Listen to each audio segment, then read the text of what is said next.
కల్వకుర్తి పట్టణం తిలక్ నగర్లో ప్రసన్న బలన్మరణానికి పాల్పడినటువంటి ఘటన కల్వకుర్తి పట్టణంలో చాలా విషాద ఛాయలనుకున్నాయి. ఇలాంటి ఘటన జరుగుతుందా అనేటువంటి ఊహకే అందినటువంటి ప్రశ్నలు తలెత్తుతున్నాయి. ప్రసన్నకు సంబంధించిన కూతురు మేఘన, అశ్రిత్ కుమారుడు ఇద్దరు కూడా కృష్ణవేణి స్కూల్లో చదివేవాళ్ళు. ప్రసన్న ఒకవైపుగా ఇలాంటి ఆలోచనకు పాల్పడుతుందా అంటే అసలు ఊహించినటువంటి పరిణామం కూడా ఏర్పడుతుంది. పట్టణం మొత్తం కూడా వీళ్ళ యొక్క ప్రస్తుతం ఇది బాడీలకు సంబంధించినటువంటి ప్రభుత్వ హాస్పిటల్లో ఉన్నాయి. ఇలాంటి ప్రశ్నలు కూడా చాలా తలెత్తుతున్నాయి. అసలు ప్రసన్న ఇలాంటి బలన్మరణానికి పాల్పడినటువంటి ఘటనలో విషాద చాలా తలుపుకున్నాయి. దానికి సంబంధించినటువంటి ఆ ఇద్దరు కూతురు కొడుకు ప్రస్తుతం కల్వకుర్తి పట్టణంలో కృష్ణవేణి స్కూల్లో చదువుకున్నటువంటి సంబంధించినటువంటి సిబ్బంది మనతో ఉన్నారు. అసలు ఇలాంటి సమయంలో పలకరించకూడదు, అలాంటి బాధని ఎవరు కూడా భరించలేనిది. అసలు ఇలాంటి ప్రశ్నలు వస్తాయా, అసలు ఇలాంటి ఆలోచనలు కూడా వస్తాయనేటువంటి కూడా మనకి తెలుస్తుంది. కానీ తప్పని పరిస్థితి. అసలు ఇలాంటి ఘటనలు మరొకరికి జరగకూడదు, ఇలాంటి ఆలోచనలు కూడా చేయకూడదు అనేటువంటి సందర్భంలో మనం పలకరిస్తున్నాం. ప్రస్తుతం అందుబాటులో పాఠశాల సిబ్బంది ఉన్నారు, వారితో మాట్లాడే ప్రయత్నం చేద్దాం.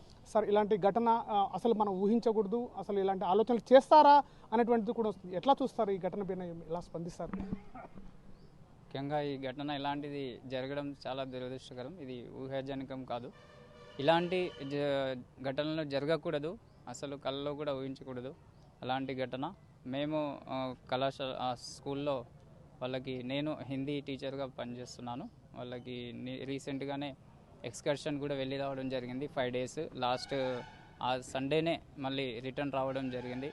2 నెలల క్రితం వాళ్ళ ఫాదర్, మా స్టూడెంట్ వాళ్ళ ఫాదర్ చనిపోవడం హార్ట్ అటాక్తో, అది వాళ్ళని కలిచివేసింది. ఆ సందర్భంలో కూడా మేము ధైర్యం చెప్పాం పిల్లలకి, చదువుకోండి, మంచిగా ఉండండి, సమాజం ఉంది మీతో పాటు అని చెప్పడం జరిగింది.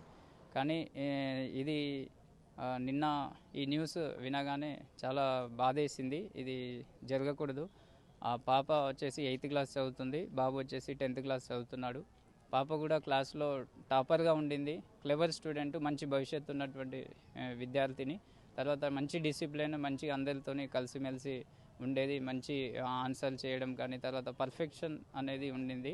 సో ఆ అమ్మాయిని కోల్పోవడం చాలా బాధగా అనిపిస్తుంది సార్. ఇలాంటి నిర్ణయాలు తీసుకోకూడదని పేరెంట్స్కి మేము రిక్వెస్ట్ చేస్తున్నాం.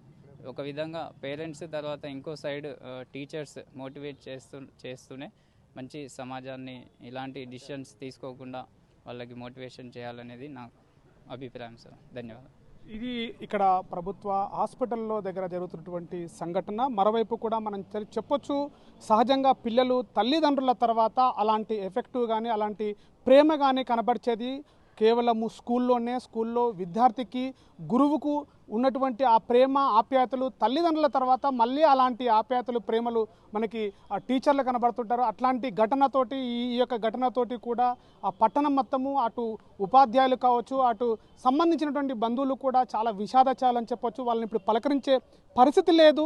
అయినప్పటికీ కూడా తన యొక్క స్టూడెంట్ చనిపోయిందనేటువంటి బాధ ఏదైతుందో అది చాలా విషాదచాలనత నిలిపింది. ప్రస్తుతం వాతోడుగా మాట్లాడే ప్రయత్నం. మేడం, చెప్పండి, అసలు విద్యార్థి పట్ల ఇప్పుడు మనం అసలు ఆ ఘటన ఊహించడానికే మనం బాధ అనిపిస్తుంది. కానీ ఇలాంటి ఆలోచనలు చేస్తారా అనేటువంటి, సమాజంలో ఇట్లాంటి ఆలోచనలకు వస్తుందా పిల్లలు అనేటువంటిది ఏం చెప్తారు? అసలు మేఘన గురించి కావచ్చు, విద్యార్థుల పట్ల మాట్లాడలేము సార్, ఇబ్బందిగా ఉంది. నాకైతే నేను ప్రైమరీ వాళ్ళకి చెప్తాను, హయ్యర్ వాళ్ళకి అయితేనో రీసెంట్గా టూర్ వెళ్ళినప్పుడు అయితే నా పక్కలోనే కూర్చుంది. మమ్మీకి ఫోన్ చేసినాం అమ్మ అంటే, చేస్తా మేడం అంటే నా ఫోన్ ఇచ్చిన 2 times మాట్లాడింది, ఓకే అని చెప్పేసి బాగా ఎంజాయ్ చేసింది కూడా. టూర్లో అయితే ఎంజాయ్ చేసింది, కొంచెం సైలెంట్గా ఉంది.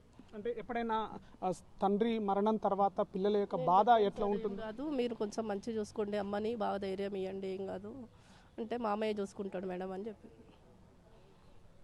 ఇది పరిస్థితి. ఇక్కడ కూడా మళ్ళా విద్యార్థులు ఎలాంటి బాధ అని ఉంటుంది, ఒకసారి వాళ్ళ మాటలే విందాం. అంటే తండ్రి చనిపోయిన తర్వాత పిల్లల బాధ ఎలా ఉంటుందో, వాళ్ళ యొక్క మానసిక స్థితి ఎట్లా ఉంటుందో, అంటే తల్లిదండ్రుల తర్వాత మళ్ళీ అది స్థానము గురువులకే దక్కుతుందంటారు. వాళ్ళ బాధని చూసేటువంటి పరిస్థితి కూడా ఉంటుంది, వాళ్ళు అర్థం చేసుకునే పరిస్థితి. ఎట్లా చెప్తారు ఆ సిచ్యువేషన్స్లో? ఎట్లా ఉండే పాప, ఎలా ఉండేది, ఏం చెప్తారు? మాకు ఏం మాట్లాడడానికి రావట్లేదు సార్, మాకు చాలా బాధగా ఉంది. ఒక మంచి స్టూడెంట్ని మేము కోల్పోయినాం. ఇలాంటి పరిస్థితి ఎవరికి రావద్దు. దయచేసి పేరెంట్స్ ఒకసారి ఆలోచించండి, మీ పిల్లల భవిష్యత్తు గురించి ఆలోచించి కొంచెం. సో ఇది ఇక్కడ ఉన్నటువంటి ప్రభుత్వ హాస్పిటల్లో ఉన్నటువంటి పరిస్థితి. కానీ ఎప్పుడూ కూడా ఇలాంటి తొందరపాటు ఒక రకంగా నిర్ణయాలే అని అనుకోవచ్చు. కానీ పిల్లల భవిష్యత్తును కూడా మనం ఆలోచన చేయాలి.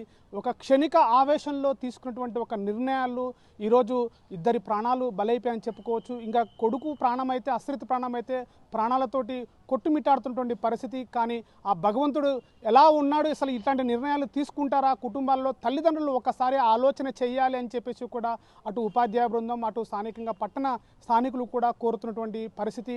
ఈ యొక్క ప్రభుత్వ హాస్పిటల్లో ఈ యొక్క మేఘనకు సంబంధించినటువంటి ఈ యొక్క డెడ్ బాడీస్కి సంబంధించినటువంటి మార్చి దగ్గర ఉన్నాం ప్రస్తుతం. ఈ యొక్క చూడడానికి స్థానిక పట్టణ వాసులు అటు స్థానికులు కృష్ణవేణి చదువుతున్న స్కూల్కి సంబంధించిన సిబ్బంది ఇటు పూర్తిగా స్కూల్ కూడా సెలవు ఇచ్చేసి తల్లిదండ్రుల తర్వాత మళ్ళీ గురువులకు అంతటి ప్రేమ ఉంటుందని చెప్పేసి చూపించడానికి ఇదొక వాళ్ళని పలకరించేటువంటి మాటలు రానటువంటి పరిస్థితి కూడా ఉన్నటువంటి పరిస్థితి. కెమెరా పర్సన్ నర్సింగ్తో శివాజీ, ఆర్టీవీ, మహబూబ్ నగర్ జిల్లా. చరిత్ర సృష్టించినోడు ఇప్పుడు ఆ చరిత్రని తిరగరాయబోతున్నాడు. అబద్ధాల గోడల్ని బద్దలు కొట్టి నిజాలను రాగా మీ ముందుంచబోతున్నాడు. నిజమైన వార్తల కోసం వెంటనే డౌన్లోడ్ చేసుకోండి రా యాప్ని.